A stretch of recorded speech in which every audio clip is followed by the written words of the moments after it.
Shalom, saudara Tuhan, kembali kita dalam renungan pagi hari ini. Dan kita tetap bicara tentang undangan untuk beribadah. 2 hari yang lalu kita belajar tentang ibadah itu totalitas dan juga radikal. Tanpa hal itu, saudara tidak akan bisa mengikuti atau menyukakan hati Tuhan dalam undangan untuk beribadah. Dan pagi hari ini kita akan melihat bahwa ibadah itu memang sulit, harus disertai dengan pertobatan. Tanpa pertobatan, ibadah kita hanya rutinitas dan sia-sia. Firman Tuhan di dalam Keluaran 8 ayat yang ke-25 dikatakan demikian. Lalu Firaun memanggil Musa dan Harun serta berkata, "Pergilah, persembahkanlah korban kepada Allahmu di negeri ini." Awalnya, Firaun tidak mengizinkan bangsa Israel melakukan ibadah. Tetapi kemudian dia mengundang Musa dan dia berkata, "Engkau boleh ibadah, tetapi di sini saja. Tidak usah pergi jauh-jauh, di sini saja." Artinya apa? Bahwa kalau kita bicara Mesir, itu bicara tentang dunia. Duniawi otomatis seperti itu. Jadi, kalau kita ini ibadah kita tanpa pertobatan, itu seperti ibadah kita ada di Mesir. Di mana kita datang ibadah sungguh-sungguh melayani Tuhan, atau rasanya memuji Tuhan dengan luar biasa. Akhir dari ibadah, kita keluar di gereja, hidup kita tetap sama seperti kondisi di Mesir. Itu yang disebut dengan ibadah tanpa pertobatan. Di gereja sungguh-sungguh seperti malaikat, tapi setelah di luar hidup kita boleh dikatakan tidak ada pertobatan. Hidup kita biasa saja. Hidup kita seperti dulu lagi. Di dalam Korintus 5 ayat 17 dikatakan, "Jadi siapa yang ada di dalam Kristus, ia adalah ciptaan baru, yang lama sudah berlalu, sesungguhnya yang baru sudah datang."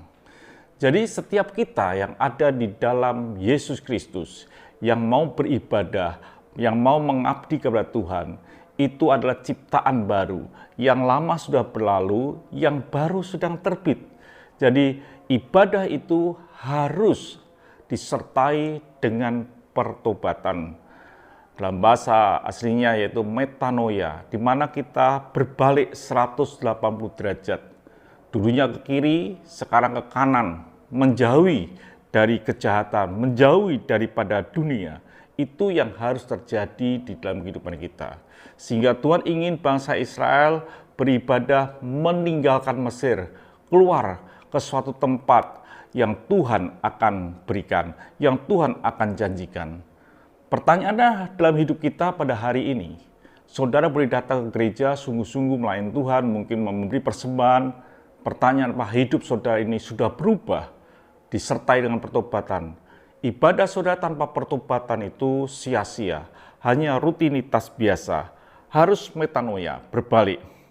Dikatakan saudara kasih Tuhan, kenapa? Di dalam Korintus 6 ayat yang ke-17 dikatakan, "Sebab itu keluarlah kamu dari antara mereka, dan pisahkanlah dirimu dari mereka, firman Tuhan. Dan janganlah menjamah apa yang najis, maka aku akan menerima engkau." Akan menerima. Ibadah kita, pengabdian kita akan diterima kalau kita tidak serupa dengan dunia. Kita harus berubah dalam hidup ini, karena kalau kita tidak bertobat, maka ibadah kita ini sia-sia. Memang pertobatan ini rasanya tidak bisa dilihat karena ada di hati kita. Tetapi saudara kasih Tuhan, apa yang terjadi dalam sebuah pertobatan, orang lain bisa melihat dampaknya. Itu yang terjadi. Jadi pertobatan itu ada di dalam hati, tapi dampak dari pertobatan yang di dalam hati, yang di akar ini, akan dapat dirasakan dan dilihat oleh orang. Dikatakan dalam Maleakhi 3 ayat yang 18, maka kamu akan melihat kembali perbedaan antara orang yang benar dan orang yang fasik, antara orang yang beribadah kepada Allah dan orang yang tidak beribadah kepada Allah. Jadi setiap kita ini mesti betul-betul bertobat di dalam ibadah, supaya kita menyukakan hati Tuhan di dalam hidup ini. Kita menyukakan panggilan Tuhan untuk beribadah. Sertailah ibadah saudara dengan pertobatan. Tanpa hal itu akan menjadi sia-sia. Tuhan memberkati, sampai jumpa esok pagi. Mari kita berdoa. Kami bersyukur ya Bapa pada pagi hari ini, karena Engkau Yesus memberikan hidup kami dalam hidup ini, supaya hidup kami menikmati yang disebut dengan pertobatan. Terima kasih, dalam nama Tuhan Yesus Kristus, biarlah ibadah kami disertai dengan pertobatan. Haleluya. Amin. Tuhan memberkati, sampai jumpa esok pagi. Tetap semangat.